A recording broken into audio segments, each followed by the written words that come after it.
I never thought a few tomato plants would lead to full-blown neighborhood warfare. But that's exactly what happened the moment I crossed paths with Karen, the self-declared queen of our homeowners association. That all started one warm spring afternoon, the kind where the air smells like promise, and every breeze feels like a fresh start. After years of apartment living, I'd finally moved into my own home, complete with a sunny little front yard. I was buzzing with excitement. As someone who grew up helping my grandmother in her garden, I couldn't wait to turn that patch of dirt into something colorful, green, and a live dot. So I did what felt natural. I planted lavender, cherry, tomatoes, snapdragons, basil. Nothing fancy, just things I loved and could care for. In less than 2 weeks, the yard transformed. Bees buzzed gently from flower to flower. Butterflies appeared like they'd been waiting for this moment too. But then she appeared. Karen, short blonde bob, clipboard in hand, and a permanent scowl that made even the birds scatter, stood at the edge of my property line. She didn't smile, didn't say hello. She just squinted at my garden like it had personally offended her. "You know that's a violation of HOA regulations, right?" she said, voice sharp enough to trim hedges. I blinked. "I don't think it is." I checked. She cut me off. "Front yard gardens, lower property value. We have standards here." That's when I realized this wasn't going to be a peaceful, neighborly relationship. This was going to be a battle. Karen wasn't just a neighbor. She was the kind of HOA enforcer that made you second-guess putting out a doormat with too much color. Every week, she walked a neighborhood with her notebook, peering into yards, inspecting fence lines, and measuring mailbox height like her life depended on it. People avoided her. They smiled tight-lipped hellos, waved politely from behind windows, and whispered about her after she passed. But no one challenged her, because challenging Karen meant war. She had this uncanny ability to quote obscure HOA clauses from memory. Article 6, Section 3, she'd say, tapping her pen, "No modifications to landscaping without prior approval." It didn't matter that my garden was tidy, well-kept, and beloved by neighbors who strolled by to compliment it. Karen had decided it was a problem, and when Karen decided something, the HOA followed. She didn't like unsanctioned aesthetics. Her words, not mine. According to her, flowers belonged in the backyard, not where the entire street had to look at them. It wasn't long before she started sending letters, official ones. Each envelope arrived with the HOA seal, and each message was colder than the last. "Please remove all non-compliant vegetation from your front lawn within 7 days. Final notice before penalties will be applied." When I tried to reason with her, showed her the HOA rules, even offered to submit a retroactive application, she shut me down. "You can take it up with the board," she snapped, already halfway down the sidewalk. Of course, she was the board, or at least, she ran it. 3 other passive members nodded to whatever she said. It was clear Karen had turned the HOA into her personal kingdom. But if she thought I was going to bow down and rip out something I poured my heart into, she had no idea who she was messing with. The garden wasn't just a hobby, it was healing. After a tough few years, including a rough breakup and the loss of my dad, I needed something grounding, something beautiful to look at when I stepped out each morning. That garden became my peace. I spent early mornings watering the plants with coffee in hand, watching the dew shimmer on basil leaves. Weekends were for pruning, mulching, adding little touches, a painted rock here, a trellis there. Every inch was personal. Every bloom was a step forward, and the neighborhood noticed. Kids would stop and ask about the tomatoes.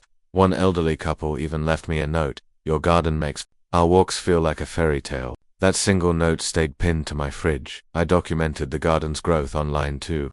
My small Instagram account suddenly saw a boost. People loved it. They'd asked questions about soil pH or comment on how calming it looked. All this from a patch of earth Karen wanted gone. But despite the warnings, I refused to pull it up. I wrote an appeal to the HOA, laid out my case with photos and positive community feedback, and waited for days. Nothing. Then, one Monday morning, I opened my door and froze. Gone. My garden was gone. The flowers ripped out. The tomato cages dumped. Even my grandmother's old wind chimes broken in half, lying in the dirt. A neon orange notice flapped in the breeze.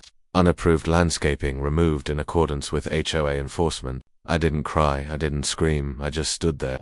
Numb. Karen had made her move, and now, it was my turn. I didn't think she'd actually do it. I thought the threats were just HOA posturing. Maybe a fine, maybe a warning escalation, but this, to have someone come and rip out my garden without even knocking on my door, it felt like a home invasion. I looked around the wreckage like a crime scene with broken stakes and torn roots. The worst part, they didn't even try to salvage anything. They trashed it. Later, I learned Karen had filed an emergency HOA action claiming property value at risk. She convinced the board to vote by email while 2 members were out of town. One didn't even know the vote happened. Neighbors came by, horrified. "This is insane," one said. "Why didn't they at least give you more time?" she said. "You refused," another whispered. "Told us you were planting an unlicensed urban farm." That's when I realized she wasn't just enforcing rules. She was manipulating facts to justify her vendetta. But she messed up in one big way. She did it publicly, and my camera caught it all. Time-stamped footage of 2 landscapers in HOA vests pulling up plants from my private property. No signed approval, no knock, no notice, just destruction. I posted the video online with a caption, "This is what happens when a neighbor abuses HOA power." Within hours it exploded. People were tagging news accounts, commenting outrage. Local gardening pages reshared it. Even a lawyer chimed in. "Pretty sure this violates civil property law." Karen, of course, doubled down. She handed out flyers about keeping our neighborhood clean. She called me dramatic in the HOA newsletter. Be behind the smugness. I could see it panic because now the whole street was watching, and I was just getting started. I'm not a petty person, really, I'm not. But when someone destroys something you love and calls you the problem, it changes you. That night I made tea, sat at my kitchen table, and sketched out a plan. I wasn't going to break any rules. I wasn't going to scream or fight. Nope. I was going to be creative. My idea came while scrolling through my photos of the old garden. In one shot you could see Karen's massive driveway just across the street. It was boring, empty, unused most days since she parked in the garage.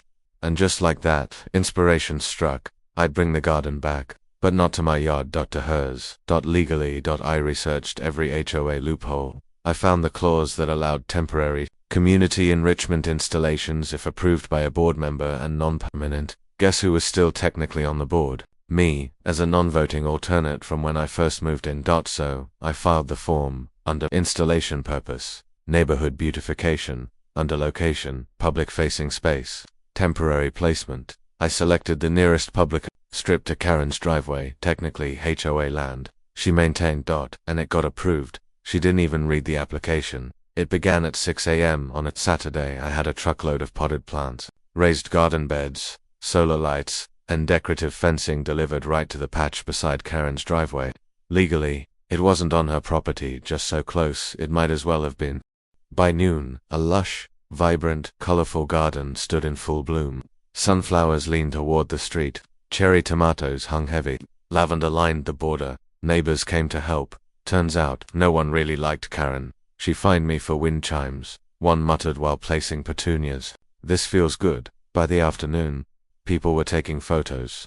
A little girl danced through the path I carved with mulch. I hung a sign, "The People's Garden, here to brighten the block." Karen came out around 2 p.m. She stared. Jaw clenched. "What is this?" she hissed. "Community enrichment," I said, holding up the signed HOA approval. "You can't. It's temporary. Not on your property. And hey, the rules are the rules." She tried everything. Claimed it was targeted harassment, filed a noise complaint, tried to get it removed, but every time. The HOA board, now very aware of her tactics, blocked her, and I kept everything neat. No mess, no violations, just beauty. Blooming right where her bitterness used to live. Karen's power crumbled. People stopped listening to her. The board got reshuffled. She tried running again and lost. The People's Garden became a mini attraction. Kids painted rocks to place in it. One neighbor added a little library box beside it. Karen finally put her house up for sale, whereas she couldn't stand the constant disrespect. I call it karma. I moved my new garden to the backyard eventually, now with full HOA approval. But a part of me always smiled driving past her old driveway. Even after she left, that strip stayed planted, maintained by neighbors. A symbol of what happens when someone turns power into punishment, and the community turns it into purpose. I never wanted a war. I just wanted to grow a few flowers, some tomatoes, a little peace. But thanks to Karen, I got something bigger. Not just a garden, but a community. And I proved something important. You can fight back without becoming bitter. You can win without being cruel. You can plant beauty even in the ugliest situations. And most importantly, sometimes the best revenge grows.